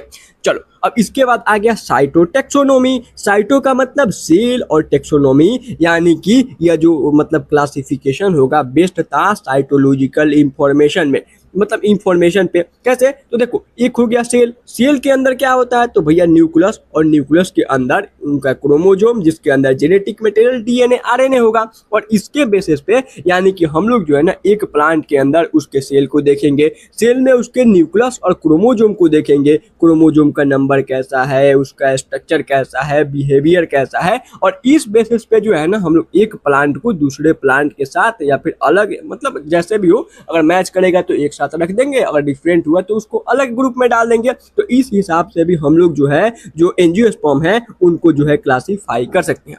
उसके बाद लास्ट आज का यानी कि केमो टेक्सोनोमी। केमो यानी कि केमिकल, तो यह जो था ना आपका केमो टेक्सोनोमी बेस्ड है केमिकल कॉन्स्टिट्यूएंट ऑफ प्लांट के ऊपर, यानी कि प्लांट में आपको 2 प्रकार के जो है क्या तो मतलब जो है केमिकल दिखाई देंगे। एक स्टैंडर्ड केमिकल यानी कि हर एक आपको प्लांट में देखने को मिलेगा, जैसे कि डीएनए हो गया, प्रोटीन हो गए, पिगमेंट्स हो गए, उसके बाद आपका जो हो गया मतलब कार्बोहाइड्रेट्स हो गए, और एक स्पेशल पिगमेंट होता है जैसे कि कुछ प्लांट जैसे कि नीम का पेड़ हो गया, तुलसी का पेड़ हो गया, वो मेडिसिनस प्रॉपर्टी होती है उसमें। कुछ पौधे से हमें गम मिलता है, कुछ में जो है रेजिन दिखता है, कुछ मसाले देते हैं, कुछ में सेंट यानी कि परफ्यूम मिलता है जैसे कि चंदन की लकड़ियाँ हो गई, समझ रहे हो? जैसे कि रोल्फिया के अगर आपने देखा होगा गूगल पे चाहो तो आप रोल्फिया जो है सर्च करना, जो कि आपको जो है ना बीपी यानी कि जो हाई ब्लड प्रेशर होता है ना उसको क्योर करने के लिए जो है सो इस्तेमाल किया जाता है, क्योंकि इसके अंदर रेजर पाइन पाया जाता है। रेजन पाइन जो है सो क्या करेगा तो बीपी यानी कि ब्लड प्रेशर को क्योर करने में मदद करता है। चाहो तो आप गूगल पे जो है रोल्फिया मतलब सर्च करके और देखना हेम्योपैथिक मेडिसिन आता है, समझे? तो ये जो केमो टेक्सोनोमी किस पे तो केमिकल कॉन्स्टिट्यूएंट के ऊपर बेस्ड हो गया, इसके बेसिस पे क्लासिफिकेशन। और साइटो में जो हो गया साइटोलॉजिकल इंफॉर्मेशन यानी कि सेल में जो न्यूक्लियस है और जो क्रोमोसोम है उसके नंबर को, स्ट्रक्चर को, बिहेवियर को देख करके एक प्लांट को दूसरे प्लांट के साथ या फिर अलग रखते हैं। ओके चलो अब जितने भी चीजें हमने मतलब पीछे देखा उसको एनसीईआरटी में भी देख लेते हैं क्या क्या लिखा हुआ है। तो देखो look at classification within angiosperm to understand some of the concern influence that classification system, यानी कि जो है ना, जब हमने मतलब मैंने बोला था ना जो एंजियोस्पर्म होते हैं वो 3 लाख के करीब इसके स्पीशीज खोजे गए हैं, तो इन्हीं के मतलब जो है ना जब इनका हम लोगों ने अच्छे से इसको देखा तो यहाँ से हमें जो है ना क्लासिफिकेशन सिस्टम को जो है इन्फ्लुएंस आगे बढ़ाने का जो है कुछ कंसर्न हमारे माइंड में आया, मतलब साइंटिस्टों के माइंड में आया। जो अर्ली सिस्टम है ना क्लासिफिकेशन का, उसमें जो है only gross superficial morphological character, यानी कि ऊपर ऊपर से मॉर्फोलॉजी को देख करके क्लासिफिकेशन किया गया था। किसका? तो एंजियोस्पर्म का। सबसे पहले एंजियोस्पर्म का ही हमें क्लासिफिकेशन करना है, क्योंकि यह लोग जो है वाइडली डिस्ट्रीब्यूटेड और ज़्यादा अमाउंट में है। ओके, जैसे कि हैबिटेट देख करके, कलर देख करके, उनके नंबर्स को देख करके, शेप उनके लीफ यानी कि लीफ का शेप, नंबर, कलर कैसा है, इसके बेसिस पे क्लासिफिकेशन किया गया।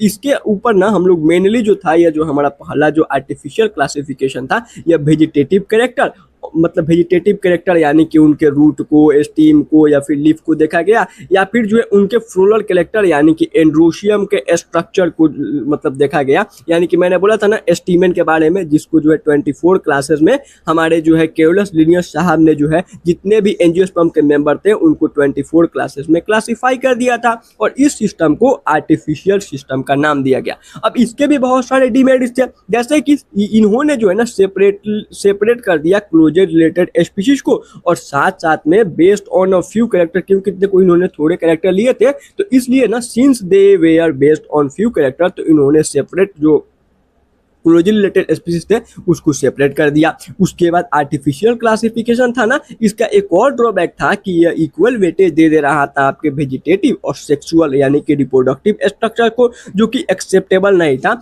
इसीलिए जो है ना ऑफन जो आपका वेजिटेटिव कैरेक्टर जो है यह इजिली अफेक्टेड हो जाता है इन्वायरमेंट से, एज वेल एज टाइम के साथ भी इसमें चेंज आ जाते हैं। और जो हमारा मतलब सेक्सुअल यानी कि रिप्रोडक्टिव कैरेक्टर था, यह तो बदलता ही नहीं है ना, मतलब समय और जो है आपका इन्वायरमेंटल कंडीशन इसके ऊपर कोई इफेक्ट नहीं डालती है।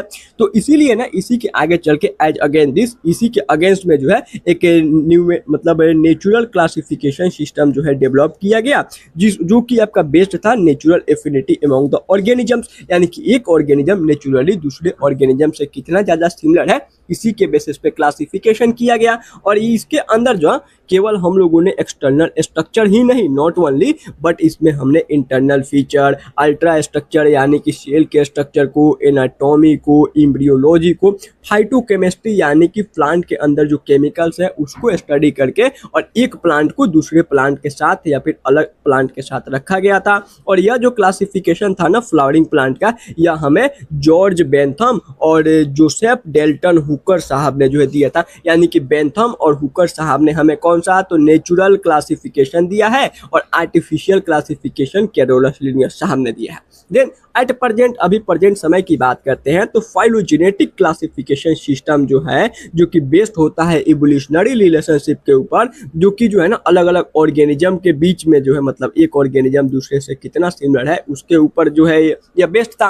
और इसमें एज्यूम किया गया है कि जो भी ऑर्गेनिज्म है ना सेम टेक्सा से अगर बिलोंग करते हैं, तो उनके जो एंसेस्टर रहे होंगे, पूर्वज रहे होंगे, वे भी कॉमन रहे होंगे। और यह जो now we use information from many other sources, अब देखो फाइलोजेनेटिक सिस्टम के अलावा भी हम लोग अदर सोर्सेज से जो है मतलब हेल्प लेती है, जिससे कि जो डिफिकल्ट क्लासिफिकेशन है ना उसको रिसॉल्व किया जाए। और यह मतलब आगे जो हम लोग देखेंगे, जैसे कि न्यूमेरिकल टेक्सोनोमी, केमो टेक्सोनोमी, यहाँ पे है, यहाँ पे साइटो टेक्सोनोमी है, तो इनमें जो है ना ये तब ज़्यादा मोर इम्पोर्टेंट हो जाते हैं जब हमारे पास कोई फोसिल एविडेंस नहीं हो। यानी कि अगर फोसिल एविडेंस कोई सबूत नहीं है, तो हम लोग न्यूमेरिकल टेक्सोनोमी, साइटो टेक्सोनोमी या फिर केमो टेक्सोनोमी की सहायता ले सकते हैं। न्यूमेरिकल टेक्सोनोमी की बात करते हैं, तो यह जो है ना कंप्यूटर के द्वारा कैरिड आउट किया जाता है, और यह जो बेस्ड होता है ऑल ऑब्जर्वेबल कैरेक्टर्स के ऊपर, यानी कि जितने भी कैरेक्टर आप लोग उसमें देख सकते हो उन सभी के ऊपर यह बेस्ड होता है, जिसमें जो है ना नंबर और कोड जो है असाइन किए जाते हैं। हर एक मतलब कैरेक्टर को एक एक नंबर दिए जाते हैं, और कंप्यूटर के अंदर जो डेटा है उसको प्रोसेस किया जाता है। ठीक है। उसके बाद जो ईच कैरेक्टर है, अब यहाँ पे भी कुछ ड्रॉबैक, इन्होंने हर एक कैरेक्टर को इक्वल इंपॉर्टेंस दे दिया। At the same time 100 of character can be considered, हजारों मतलब सैकड़ों हमने कैरेक्टर ले लिया और सभी को एक एक इक्वल वेटेज दे दिया। तो ये इनका ड्रॉबैक था। मान लो कि अगर एक मतलब इंपॉर्टेंट और नॉन इंपॉर्टेंट दोनों कैरेक्टर को एक एक मार्क्स कैसे मिलेंगे। और उसके बाद साइटो टेक्सोनोमी, साइटो यानी कि साइटोलॉजिकल इंफॉर्मेशन पे बेस्ड था। इसमें क्रोमोजोम के नंबर, स्ट्रक्चर, बिहेवियर के ऊपर काम किया जाता है देख करके, मतलब इसके स्ट्रक्चर को देख करके प्लांट का क्लासिफिकेशन होता है। और लास्ट में केमो टेक्सोनोमी, केमो यानी कि केमिकल कॉन्स्टिट्यूएंट ऑफ प्लांट के ऊपर यह बेस्ड होता है, जिससे बहुत सारे मतलब कंफ्यूजन को रिजॉल्व किया जाता है। और टेक्सोनोमी जो है ना, यह सब चीजों का यूज जो है अभी प्रेजेंट दिनों में ज्यादा कर रहे हैं, यानी कि numerical taxonomy, cytotaxonomy and chemotaxonomy का यूज कब होता है? मोर इंपॉर्टेंट ये लोग तब हो जाते हैं जब हमारे पास कोई भी फॉसिल एविडेंस नहीं होता है। कोई दिक्कत है यहाँ तक? चलो अब जो है मतलब जनरल सी बातें, आज हमने बहुत सारी चीजें पढ़ा, लेकिन इसमें इंपॉर्टेंट ना बहुत कम ही चीजें हैं। इससे तो अगर इवन देखें ना तो 2009 के बाद आज तक एक भी PYQ नहीं पूछे गए हैं, यानी कि all India pre medical test में ही इस टॉपिक से क्वेश्चन पूछे गए थे। नीट में इससे क्वेश्चन नहीं पूछे गए हैं, बट नीट का कोई भरोसा नहीं है, कहीं अगले साल जो है इसी टॉपिक से क्वेश्चन पूछ दे, समझ रहे, तो उसको हम लोग थोड़ा अच्छे से सॉल्व कर लेंगे। तो शॉर्ट नोट्स में ज़्यादा नहीं लिखना, बस इतना लिखना कि अभी प्लांट किंगडम के अंदर टोटल 5 डिविजन्स आते हैं: algae, bryophyte, pteridophyte, gymnosperm, angiosperm. और उसमें पहला ही जो पैराग्राफ था वहां पे था कि जो BGA था यानी कि साइनोबैक्टीरिया, इसको अब हम लोग प्लांट किंगडम में यानी कि नॉट एन एल्गी, इसको एल्गी ना मान करके प्लांट किंगडम से हटा दिया गया है। उसके बाद हमने देखा था कि जो हमारे एंजियोस्पर्म होते हैं या मोस्ट वाइडली डिस्ट्रीब्यूटेड प्लांट है, अभी तक इनके 3 लाख से ज्यादा स्पीशीज यानी कि मेंबर को खोजा गया है। तो इनका क्लासिफिकेशन सबसे पहले करना जरूरी था, तो इसीलिए सबसे पहले हमारे पास आर्टिफिशियल क्लासिफिकेशन सिस्टम आया और यह हमें केयरलेस लिनियर साहब ने दिया था। और यह बेस्ड था ग्रॉस सुपरफिशियल मॉर्फोलॉजिकल कैरेक्टर के ऊपर। इन्होंने जो है ऊपर से जो है प्लांट के जो है पार्ट को देखा और उनको अलग अलग क्लासेस में क्लासिफाई किया था। उनके जो है एस्टीमेट के बेसिस पे उन्होंने 24 क्लासेस के अंदर क्लासिफाई कर दिया था जनरली।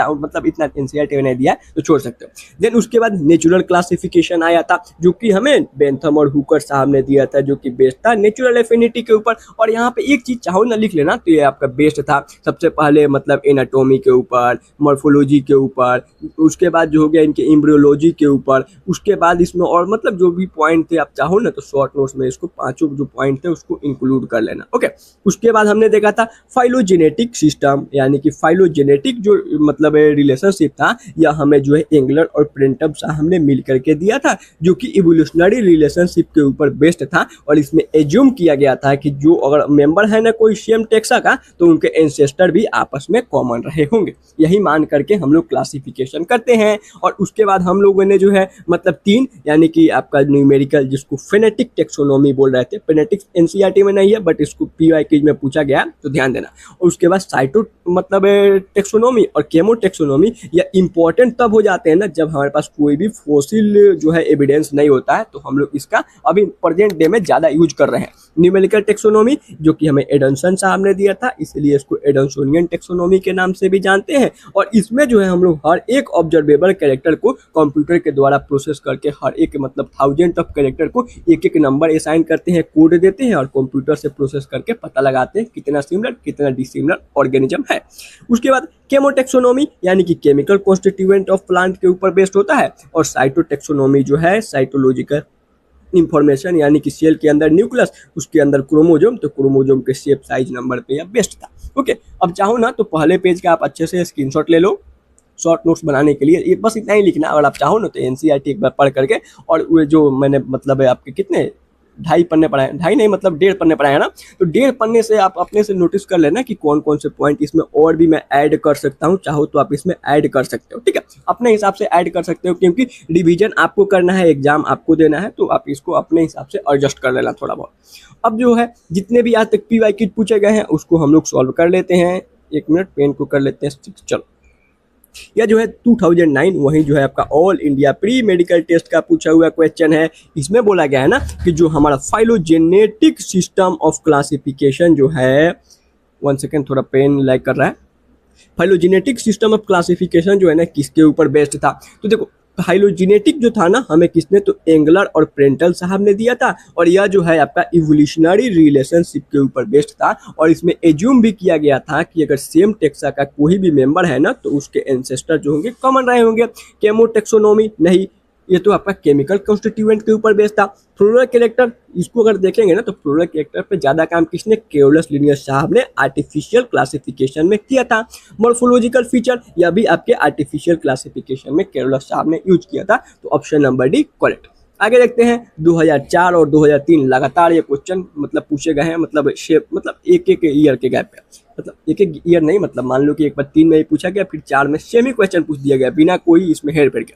देखो यहाँ पे बोला गया ना फेनेटिक्स, मैंने बोला था ना फेनेटिक्स जो क्लासिफिकेशन है ऑफ ऑर्गेनिज्म किसके ऊपर बेस्ड है, तो भैया ये जो फेनेटिक्स है ना, आपने बोला था कि एडम्सोनियन टेक्सोनोमी जिसको न्यूमेरिकल टेक्सोनोमी बोल रहे थे उसी को हम लोग फेनेटिक्स भी बोल रहे थे, यानी कि यह जो है किसके ऊपर बेस्ड था, ऑल ऑब्जर्वेबल कैरेक्टर के ऊपर, observable character of existent organism, और इसी में जो है हम लोग हर एक ऑर्गेनिज्म को नंबर और जो है कोड्स दे रहे थे, और इसी के सहायता से जो है कंप्यूटर में इस डाटा को प्रोसेस करके हम उसका क्लासिफिकेशन कर रहे थे।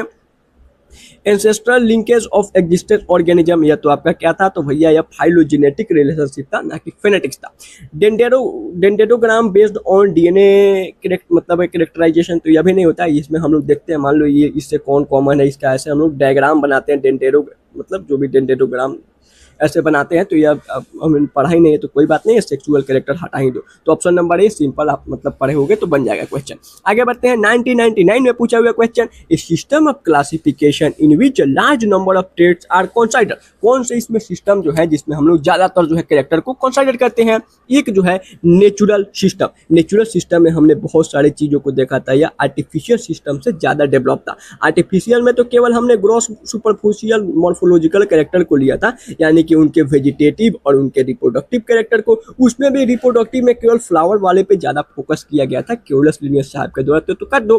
फाइलोजेनेटिक सिस्टम में तो केवल और केवल हम लोग इवोल्यूशनरी रिलेशनशिप को ही देखते हैं, और सिंथेटिक पढ़ा ही नहीं है, बच गया आपका नेचुरल सिस्टम, और इसमें हम लोगों ने सेल के अंदर के यानी कि उसके जो है साइटोलॉजी, फाइटोकेमिस्ट्री, एम्ब्रियोलॉजी, उसके बाद जो हो गया आपका एक्सटर्नल स्ट्रक्चर यानी कि मॉर्फोलॉजी, इंटरनल यानी कि एनाटॉमी, सभी चीजों को डिटेल में देख करके तब जाकर के हम लोग क्लासिफिकेशन कर रहे थे, तो ऑप्शन नंबर एक और एक। 1994 में पूछा हुआ question, phylogenetic classification is one which is based on, phylogenetic किस पे होता है, तो कॉमन इवोल्यूशनरी डिसेंट, यानी कि इसमें तो हम लोग एज्यूम ही कर लेते हैं ना कि जो हमारा एंसेस्टर होगा, मतलब अगर मतलब एक ही टेक्सा के ऑर्गेनिज्म है तो उनका एंसेस्टर जो होंगे कॉमन होंगे। उसके बाद यहाँ पे ये जो है इसको हटा दो, अभी ओवरऑल सिमिलरिटीज नहीं, इसको हम लोग जो है न्यूमेरिकल टेक्सोनॉमी में पढ़ते हैं। हैबिटेट ऑफ प्लांट, इसके बेसिस पे तो हमारे केरोलस लिनियस साहब ने ही क्लासिफिकेशन किया था। यहाँ पे आ जाओ 1989 में पूछा हुआ question, system of classification use by Linnaeus, Linnaeus साहब ने कौन सा सिस्टम ऑफ क्लासिफिकेशन दिया था, तो भैया इन्होंने पहला सिस्टम यानी कि A for artificial classification, sexual नहीं मारना, मतलब ए सेक्सुअल नहीं मारना। फाइलोजेनेटिक जो है हमें प्रेंटल और एल मतलब जो है इंगलर और प्रेंटल साहब ने दिया था, और नेचुरल जो है किसने दिया था बताओ, तो भैया बेंथम एंड हुकर साहब ने हमें दिया था। आगे बढ़ते हैं 1989 में पूछा हुआ एक और question, artificial system of classification was first use by, किसके द्वारा पहली बार यूज किया गया था, तो ए फॉर आर्टिफिशियल पहला क्लासिफिकेशन का सिस्टम एंजियोस्पर्म का, इसको हमें CL यानी कि केरोलस लिनियस साहब ने दिया था, बाकी सब काट दो, बेंथम एंड हुकर साहब ने नेचुरल क्लासिफिकेशन दिया था।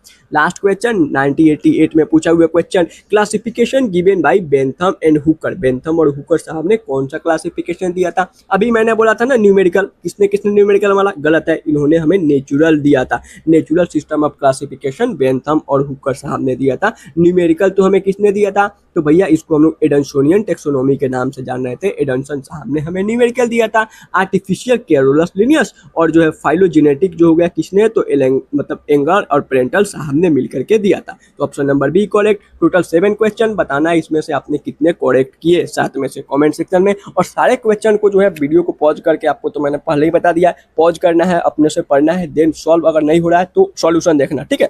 चलो, अब जो है आज का जो हमारा टॉपिक था कंप्लीट हो चुका है। अब जो है इसमें आपको क्या करना है ना, पहले एनसीईआरटी को प्लीज एक बार पढ़ना, और जो मैंने शॉर्ट नोट्स का आपको स्क्रीनशॉट दिया है ना, उसको जो है एक अलग कॉपी में, जिसमें आपने चैप्टर नंबर 1 और चैप्टर 2 का शॉर्ट नोट्स बनाया होगा, क्योंकि जिससे आपको रिवीजन करने में आसानी होगी। समझ रहे हो ना, एग्जाम टाइम में फिर अगर आप इधर उधर भागोगे, फिर से आप कहीं ना कहीं कोई ना कोई वीडियो देखोगे, समय वेस्ट होगा। एनसीईआरटी पढ़ोगे, अलग अलग किताबें पढ़ोगे, माइंड होगा पैनिक। और देखो, बायोलॉजी में अगर आप कम समय दोगे ना, तो आपको इसका समय फिजिक्स के अंदर, केमिस्ट्री के अंदर दोगे, जहां से आपका मार्क्स बढ़ेगा। बायोलॉजी जो है आपका मतलब जो है ना, मार्क्स नहीं बढ़ाएगा। समझ रहे हो, बायोलॉजी जो है ना, मतलब जनरली जो भी बच्चे होते हैं ना, तो बायोलॉजी पे ज्यादा फोकस करते हैं, तो फिजिक्स केमिस्ट्री खत्म, और फिजिक्स केमिस्ट्री खत्म तो नीट क्वालिफाई नहीं हो पाएगा। समझ रहे हो मेरी बातें। तो वहीं जो है बायोलॉजी में समय बचाओ, और ये समय जो है फिजिक्स के अंदर, केमिस्ट्री के अंदर यूज करो। एक बार यहाँ से पढ़ लो, देन एनसीईआरटी में आपको अच्छे से एक्सप्लेन कर ही दे रहा हूँ, तो उसके बाद जब भी रिवाइज करना होगा ना, तो पहले एक बार एनसीईआरटी पढ़ना, मतलब जब सेकेंड टाइम रिवाइज करने बैठना, तो इसके बाद एक बार एनसीईआरटी पढ़ना, उसके बाद शॉर्ट नोट्स पढ़ लेना, जिससे कि जो है ना, देखो यहाँ से जो है आपका टॉपिक क्लियरिटी ज्यादा होता जाएगा। आज आपने जो है ना 90% चीजें बहुत अच्छे से सीख ली है, बट 10% चीजें अभी आपको सीखना है। समझ रहे हो, मतलब जो है मैंने तो आपको सारे के सारे पीवाईक्यूज करा दिए आज, लेकिन आज से 5 दिन बाद ये सारे चीजें जो है फिर आप भूल जाओगे। अब इसके लिए फिर से आप यहाँ पे आओ और फिर 1 घंटे का वीडियो देखो, तो फिर आपका समय बर्बाद ही नहीं होगा। उसके लिए जो है ना, सिंपल आपने जो शॉर्ट नोट्स बनाया है, उसको अगर आप पढ़ लेते हो, तो 3 से लेकर के 4 मिनट के अंदर आपको सारी चीजें फिर से रिकॉल हो जाएगी, अगर आपने पहली बार डिटेल में पढ़ लिया होगा। और एनसीईआरटी तो आपके पास ये है, तो एनसीईआरटी इस टॉपिक को पढ़ने में कितना टाइम लगेगा, मेरे को तो समझाना था। आपको केवल पढ़ना है ना, तो आपको ज्यादा से ज्यादा 4 मतलब 3 से 4 मिनट में आप आसानी से आज के टॉपिक को एनसीईआरटी से जब भी रिवाइज करने बैठोगे, तो आप उसको रिवाइज कर सकते हो। तो इससे आपका समय बचेगा, और बाकी जो समय बचेगा, और उसके साथ साथ कॉन्फिडेंस भी ना आएगा कि आपने जो है चैप्टर नंबर 1 लिविंग वर्ल्ड बहुत अच्छे से पढ़ लिया है, चैप्टर नंबर 2 यानी कि बायोलॉजिकल क्लासिफिकेशन हर एक टॉपिक डिटेल में पढ़ा है, आप एनसीईआरटी के हर एक लाइन को समझ चुके हैं, आप हर एक जो है पीवाईक्यूज को सॉल्व कर चुके हो। आप इसके अलावा सोचोगे और कोई मैं एक्स्ट्रा क्वेश्चन करके देखता हूँ, मान लो जो 1 घंटा मतलब दोबारा बैठ के देखते हैं, उसमें से अगर 30 मिनट अगर आप रिवाइज कर लेते हो, तो 30 मिनट में आप सोचोगे ना कि हम कुछ अलग क्वेश्चन कर ले। समझ रहे हो, मैं थोड़ा ज्यादा लेक्चर नहीं दे रहा हूँ, मैं आपको मतलब बता रहा हूँ ना कि ऐसे गलतियां मत करो, आगे बहुत काम आएगा, फायदा होगा। समझ रहे हो, तो मान लो अगर अच्छे से पढ़े भी होगे ना, मतलब नहीं भी निकलता, अच्छे से पढ़े होगे तो आगे बहुत काम आएगा। समझे, तब तक के लिए bye bye, see you in the next class. और कल हम लोग जो है ना, एक मतलब नया अच्छा वाला टॉपिक एल्गी को बहुत डिटेल में पढ़ेंगे। और मैं बोल रहा हूँ ना, कल एल्गी आपने इतना अच्छा लगेगा ना, हर एक एग्जाम्पल जो है ना मैं आपको याद करा दूंगा, इतने बढ़िया सिंपल ट्रिक से। जैसे कि अगर आपने मुझसे किंगडम मोनेरा पढ़ा होगा, फंगाई पढ़ा होगा, किंगडम प्रोटेस्टा पढ़ा होगा, सारी बातें आपको क्लास में ही याद हो रही होगी, अगर आपने मेरे से पढ़ा होगा तो आपको पता होगा। समझ रहे हो, तो तब तक के लिए बाय बाय, फिर मिलते हैं कल एक नए मतलब